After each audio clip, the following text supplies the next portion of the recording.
They dared a black single father to sleep with his boss for a cheap laugh after work. A bet, a joke, a trap dressed up as locker room humor. But when East Walker knocked on Kara Mitchell's office door that night and told her the truth, she didn't flinch. She didn't fire him. She didn't even look surprised. She just leaned back in her chair, studied his face like she'd been waiting for this exact moment, and said 5 words that turned everything upside down. About time you showed up. Before we dive deeper into East's story, I'd love to know, where are you listening from today? Drop your city or country in the comments. And if you're new here, consider subscribing so you don't miss what happens next. Trust me, this story is just getting started. East Walker had spent 6 months learning how to disappear in plain sight. The headquarters of Whitmore and Associates towered over downtown Chicago like a glass cathedral to corporate ambition. East walked through its marble lobby every morning, swiped his contractor badge at the security gate, and rode the elevator to the 12th floor without making eye contact with anyone.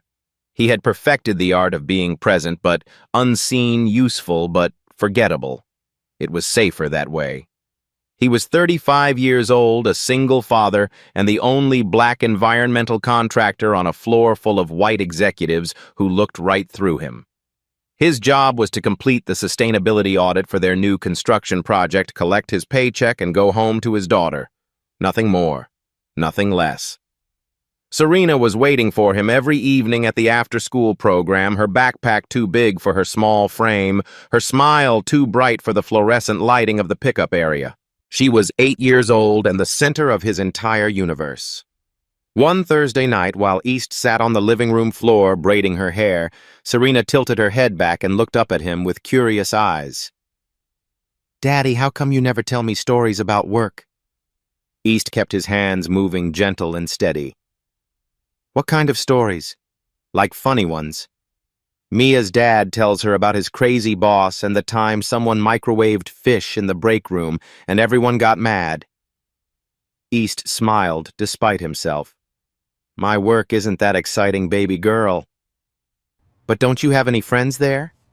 Anyone you eat lunch with?" The question landed harder than she intended. East thought about the break room on the 12th floor, the clusters of employees who went quiet when he walked in, the polite nods that never turned into conversations.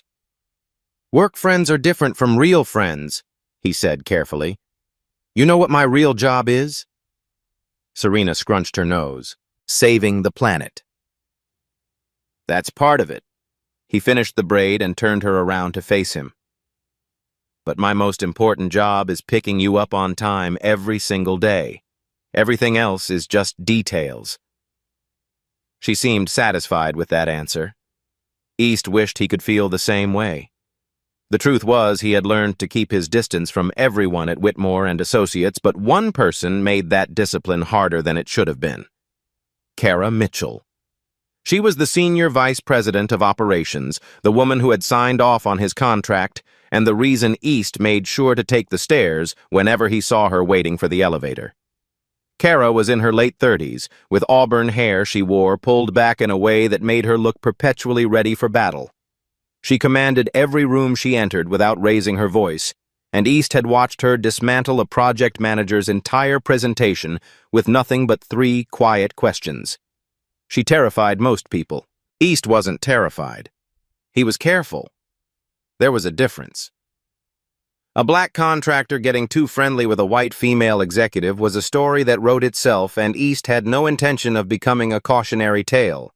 So he kept his head down, submitted his reports on time, and pretended not to notice when Kara's gaze lingered on him during project meetings. He told himself he was imagining it. What East didn't know was that Kara Mitchell noticed everything.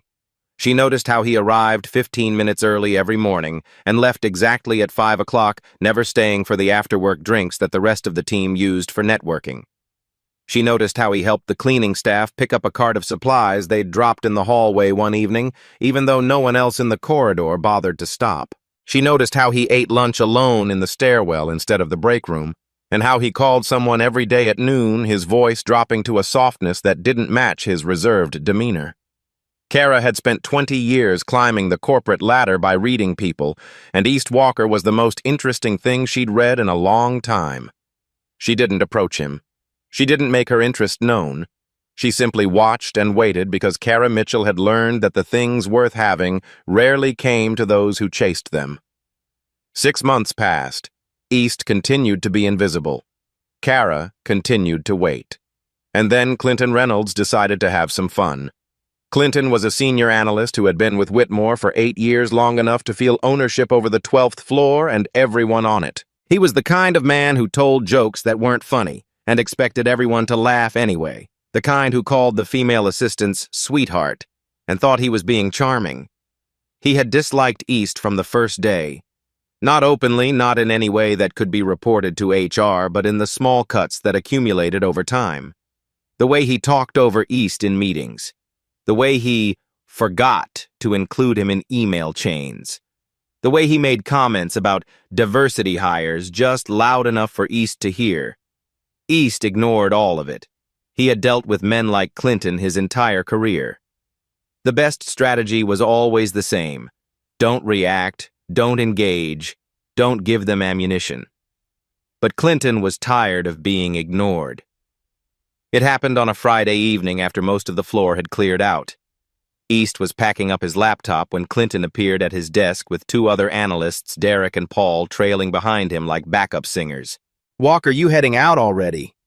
Come grab a drink with us." East didn't look up. "Can't. Gotta pick up my kid." "Always the kid." Clinton leaned against the cubicle wall, arms crossed. "You know I've never seen you do anything fun. 6 months and you're like a ghost around here. I'm here to work. See, that's your problem. You don't network. You don't socialize. How do you expect to move up?" East finally met his eyes. "I'm a contractor, Clinton. There's no moving up." Derek snickered. Clinton smiled the way a shark smiles before it bites. "You know what I think you're scared. Big tough guy like you afraid of a little office politics." He glanced at Derek and Paul, making sure he had an audience. "Tell you what, I've got a challenge for you. A way to prove you've got some guts after all."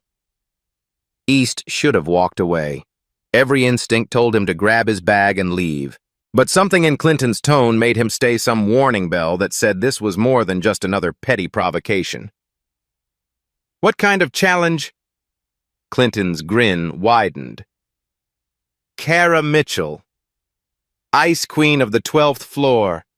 Everyone knows she hasn't had a man in years, probably doesn't know what to do with one anymore." He lowered his voice to a conspiratorial whisper. "I dare you to make a move on her. See if you can thaw her out." Paul laughed nervously. Derek looked uncomfortable but said nothing. East felt his jaw tighten. "That's not funny." "Come on, Walker. Don't tell me you haven't thought about it. She's always watching you in meetings. Maybe she's got a thing for the help." The words hung in the air, ugly and deliberate. East picked up his bag. "I'm leaving." "What's the matter, afraid she'll say yes or afraid she'll have you fired?" Clinton was enjoying himself now. Either way, it'd be entertaining as hell to watch. East walked away without another word, his hands clenched at his sides. He didn't see Clinton pull out his phone. He didn't see the red recording light. He didn't know that the entire conversation had been captured, every word of the dare, every silence that could be interpreted as consideration, every moment that could be edited and twisted into something it wasn't. The trap had been set. 3 days later, East found out. He was in the break room refilling his water bottle when Clinton appeared beside him with that same shark smile. "Hey, Walker, thought you should know something." East kept his eyes on the water cooler. "Not interested." "Oh, you'll be interested in this." Clinton held up his phone, showing a voice memo file. "Remember our little conversation on Friday? Turns out I hit record by accident. Funny how that happens." East's blood went cold. "Now I'm not saying I'm going to do anything with this," Clinton continued, his voice dripping with false concern. "But if Kara Mitchell ever heard how you were talking about her, how you were considering her little dare, well, who do you think HR would believe, a senior analyst with 8 years of service or a contractor who'll be gone in 6 months anyway?" East turned to face him slowly. "What do you want?" Clinton shrugged. "Nothing. Yet. Just wanted you to know where you stand." He pocketed his phone and headed for the door, then stopped and looked back. "Oh, and Walker. Maybe keep your head down a little lower from now on. Wouldn't want any misunderstandings." He was gone before East could respond. East stood alone in the break room, his mind racing through options. He could go to HR himself, try to get ahead of the narrative. But it would be his word against Clinton's, and the recording existed. He could ignore it, hope Clinton was bluffing. But men like Clinton didn't bluff. They waited for the perfect moment to strike. Or he could do the one thing that went against every survival instinct he'd developed over 35 years. He could tell Kara the truth. That night, after putting Serena to bed, East sat on the edge of his own bed and stared at his phone. His contract with Whitmore was worth $60,000. It was paying for Serena's school, her clothes, the apartment that was finally starting to feel like home. He thought about his daughter, asking why he never talked about work. He thought about all the times he'd taught her to tell the truth even when it was hard. He thought about Kara Mitchell and how he'd spent 6 months pretending not to notice her watching him. The next evening at 7:15, East knocked on the door of Kara's office. She looked up from her computer, and for a moment neither of them spoke. Then East stepped inside and closed the door behind him. "I need to tell you something," he said, "and you're probably going to want to fire me when I'm done." Kara leaned back in her chair, her expression unreadable. "I'm listening." So East told her everything. The dare, the recording, Clinton's threat. He left nothing out, didn't try to minimize or justify. He simply laid the truth at her feet and waited for the consequences. When he finished, Kara was quiet for a long moment. Then she smiled just slightly, like someone finally completing a puzzle they'd been working on for months. "About time you showed up," she said. East blinked. "Excuse me?" Kara stood from her desk and walked to the window, looking out at the Chicago skyline. "I've been watching you for 6 months, East. I know exactly who you are and who you aren't. I know Clinton Reynolds has been trying to push you out since day one, and I know why." She turned to face him. "What I didn't know was whether you'd ever trust me enough to come to me directly. Now I do." East felt the ground shifting beneath his feet. "You knew about the dare. I knew something was coming. Men like Clinton are predictable." She walked back toward him, stopping just a few feet away.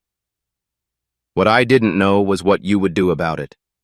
Whether you'd run or hide or let them control the narrative." She looked at him with those sharp, steady eyes. "You chose to tell me the truth. That's the first time anyone in this building has treated me like a person instead of a position." Her voice softened just barely. "So no, East. I'm not going to fire you, but I am going to give you a choice." "What kind of choice?" "You can walk out of here right now, pretend this conversation never happened, and spend the rest of your contract being invisible. Or you can stay and we can figure out together what to do about Clinton Reynolds and everyone like him."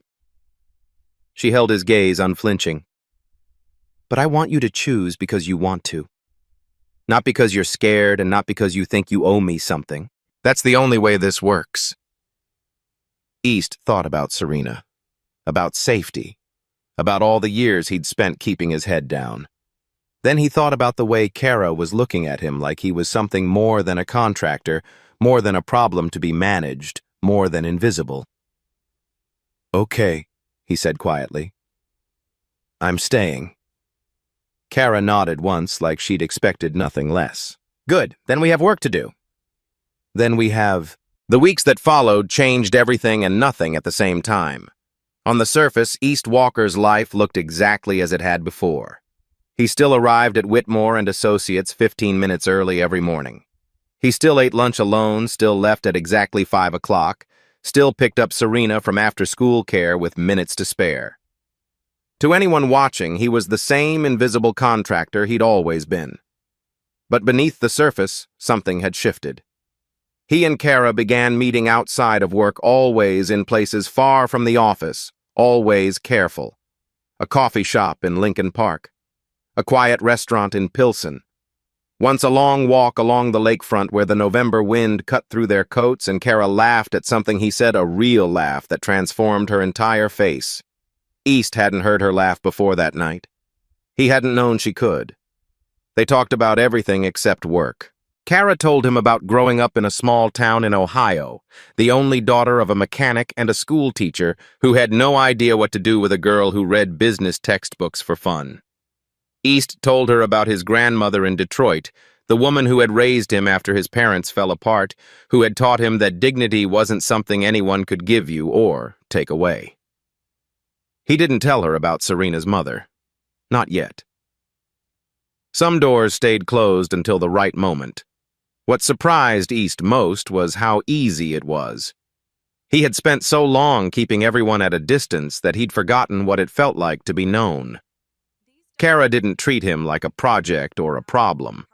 She treated him like an equal, and somewhere in those stolen hours away from Whitmore and Associates East began to let his guard down. It terrified him. Serena noticed the change before anyone else did. One Saturday morning, while East was making pancakes, she climbed onto the kitchen counter and watched him with suspicious eyes. "Daddy, you've been smiling a lot lately." East flipped a pancake without looking up. "Is that a crime?" "No, but it's weird." She swung her legs against the cabinet doors. "You only smile like that when something good happens. Like when I got an A on my spelling test." "Maybe I'm just happy." "Are you in love?" The question caught him so off guard that he nearly dropped the spatula. Serena giggled at his expression. "You are. You have a girlfriend." "I didn't say that." "You didn't have to. Your face said it." She leaned forward, suddenly serious. "Is she nice? Does she know about me?" East set down the spatula and turned to face his daughter. "Yes, she's nice. And yes, she knows about you. She knows you're the most important person in my life." Serena considered this for a moment. "Good. Because if she's mean, I won't like her." East laughed, the sound surprising even himself. "Fair enough."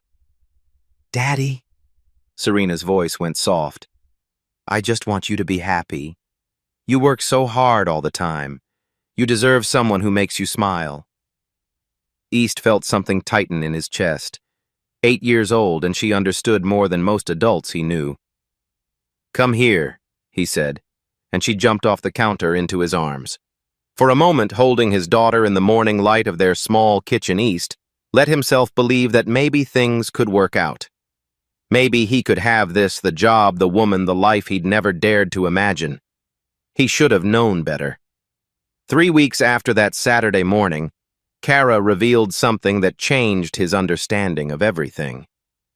They were sitting in her car after dinner, parked on a quiet street in Wicker Park, when she turned to him with an expression he'd never seen before. It was vulnerability, carefully controlled, but unmistakable. "I need to tell you something," she said, "and I need you to hear all of it before you react." East nodded, his stomach tightening. 6 months ago, before you even started at Whitmore, I received a warning from a colleague I trust. Someone in the company was building a case against me. Not anything official. Nothing that would hold up in court, but the kind of whisper campaign that destroys careers. They wanted my position, and they were willing to do whatever it took to get it. She looked out the windshield at the empty street. I started preparing, documenting everything, building a file of every questionable decision, every policy violation, every instance of harassment that HR had conveniently overlooked. I knew that eventually whoever was coming for me would make a move, and I wanted to be ready. East waited, sensing there was more. When you started on the sustainability project, I noticed you immediately. Not because of anything inappropriate, but because you were different.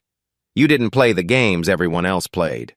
You didn't suck up to the executives or throw your colleagues under the bus to get ahead. You just did your job with more integrity than anyone I'd seen in years. She turned to face him. And I noticed the way Clinton Reynolds targeted you. The comments, the exclusion, The constant grinding campaign to make you feel like you didn't belong. It was the same thing I'd been dealing with for 20 years, just dressed up differently. East felt a cold realization spreading through him. You knew about the dare before I told you. Kara nodded. I didn't know the specifics, but I knew Clinton was planning something. He's too connected to the people who want me gone for it to be coincidence. You were never really the target, East. You were just a weapon they thought they could use against me. The words hit him like a punch to the chest. So when I came to your office that night when I told you everything, I already knew something was coming, Kara finished. What I didn't know was whether you would come to me on your own or whether you would let them control you. That's what I was waiting for. Not because I wanted to test you, but because I needed to know if you were someone I could trust. East sat in silence, processing. Part of him felt manipulated. Part of him understood.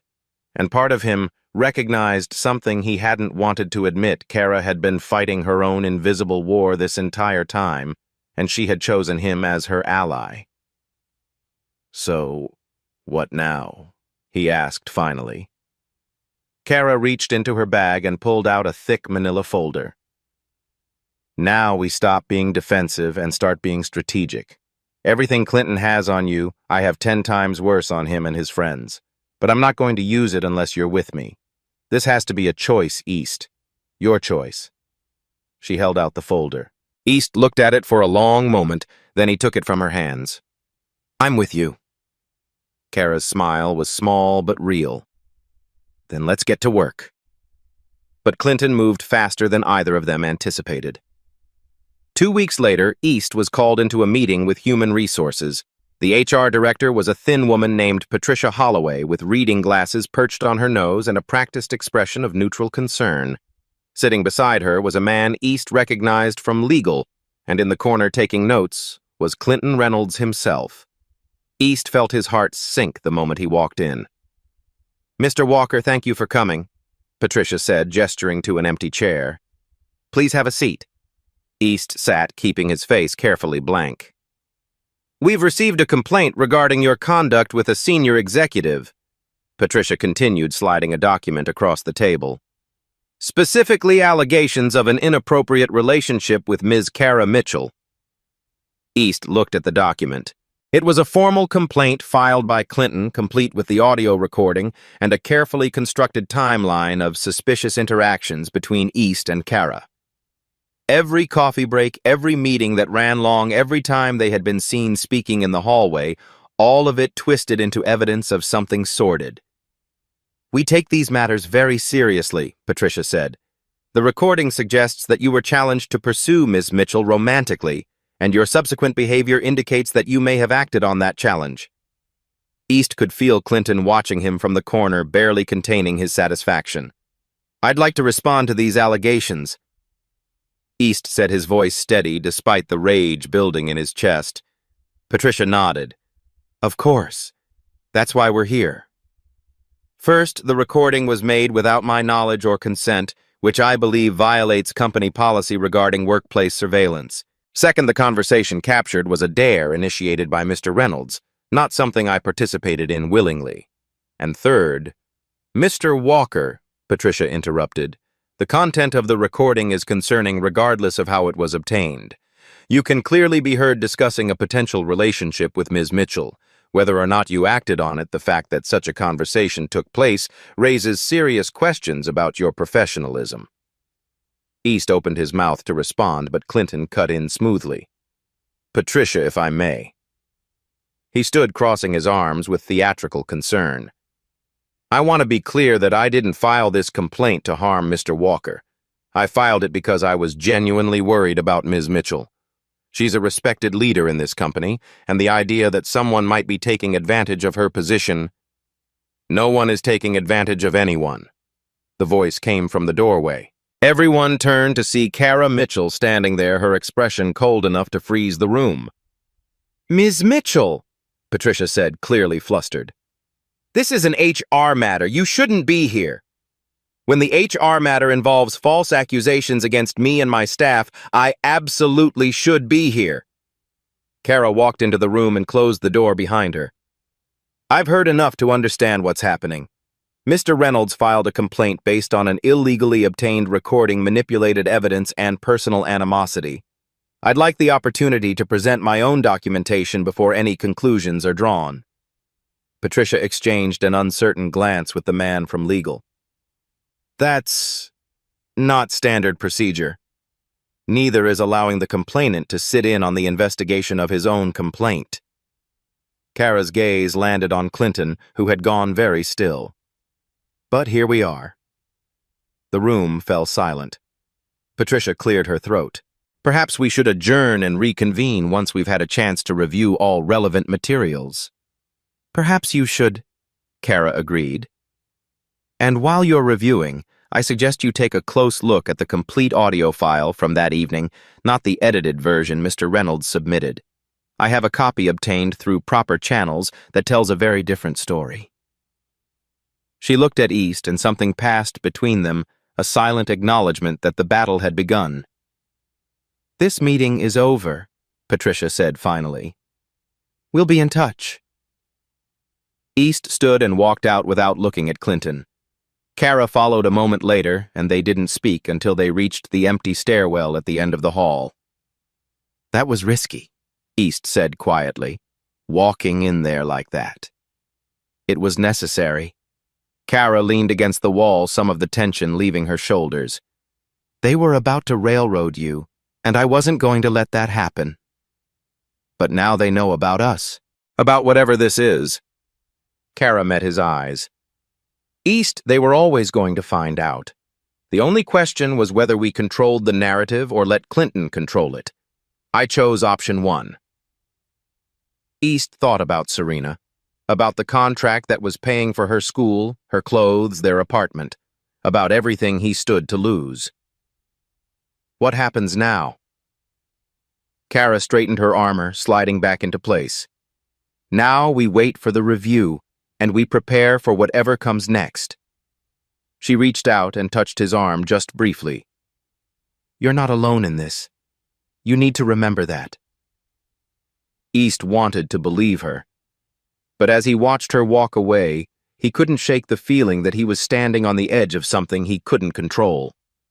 That night, he sat outside Serena's school for a long time before going in to pick her up. She came running out with her backpack, bouncing her smile bright and unsuspecting. Daddy, guess what I got picked to be the narrator in the class play?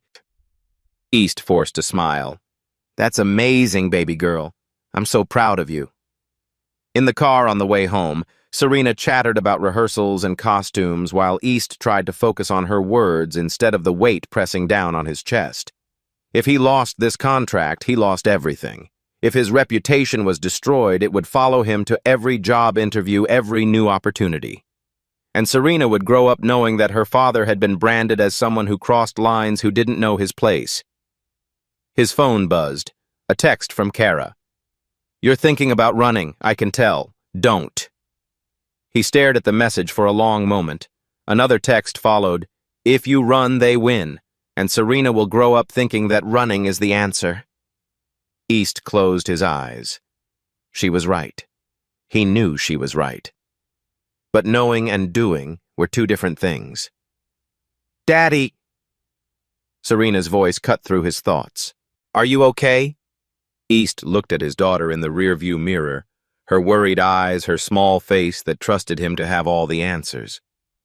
Yeah, baby, he said softly. I'm okay, just thinking about work stuff. Is someone being mean to you? The question was so direct, so innocent that East almost laughed. Something like that. Serena nodded solemnly. You always tell me that when someone's mean, I should tell a teacher. Did you tell someone? East thought about Kara standing in that doorway, stepping into the fire without hesitation. Yeah, he said. I did. Good. Serena settled back in her seat, satisfied. Then it'll be okay. The truth always wins. You taught me that. East gripped the steering wheel and made a decision. He wasn't going to run. He wasn't going to hide. He was going to stand and fight not because he was brave, but because his daughter was watching and he refused to teach her that surrender was the only option. The next morning, he walked into Whitmore and Associates with his head held high. Whatever came next, he would face it. The review took 5 days. 5 days of East walking through the halls of Whitmore and Associates while conversations stopped and eyes followed him. 5 days of Clinton Reynolds sitting in his cubicle with the smug confidence of a man who believed he had already won. 5 days of Kara maintaining her professional distance in public while sending East quiet texts at night, reminding him to breathe, to wait, to trust the process. On the morning of the 6th day, East received an email from Patricia Holloway requesting his presence in the main conference room at 2 o'clock. He spent the hours until then finishing his sustainability report, the same work he'd been doing for 6 months now, the work that had brought him into this building and into Kara's orbit. Whatever happened at 2 o'clock, at least the report would be complete. At least he would leave something behind that mattered. At 1:55, he walked into the conference room. Patricia Holloway sat at the head of the long table flanked by the man from legal and 2 executives East didn't recognize. Clinton Reynolds was already seated on one side, his expression carefully neutral, but unable to fully hide the anticipation beneath.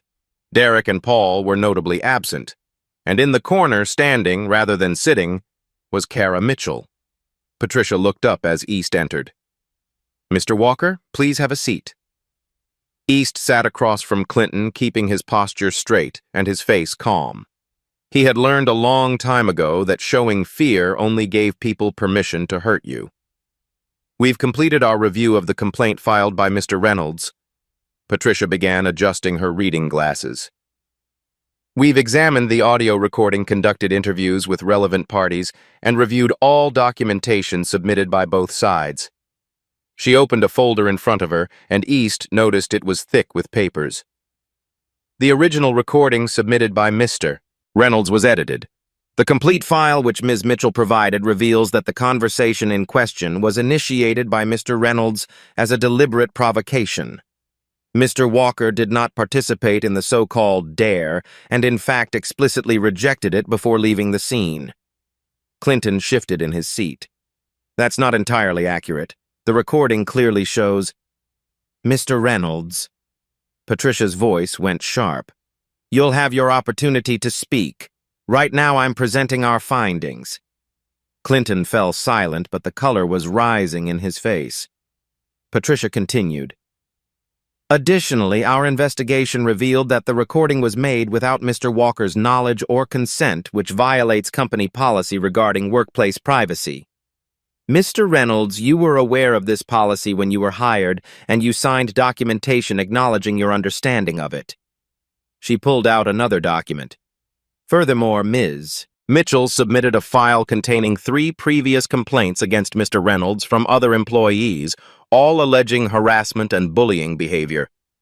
These complaints were filed over the past 4 years and were apparently never fully investigated by this department." One of the executives East didn't recognize leaned forward, frowning. Patricia looked distinctly uncomfortable.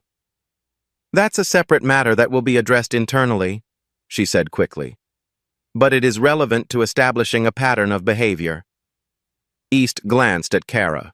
Her expression revealed nothing, but he could see the tension in her shoulders the way her hands were clasped tightly in front of her.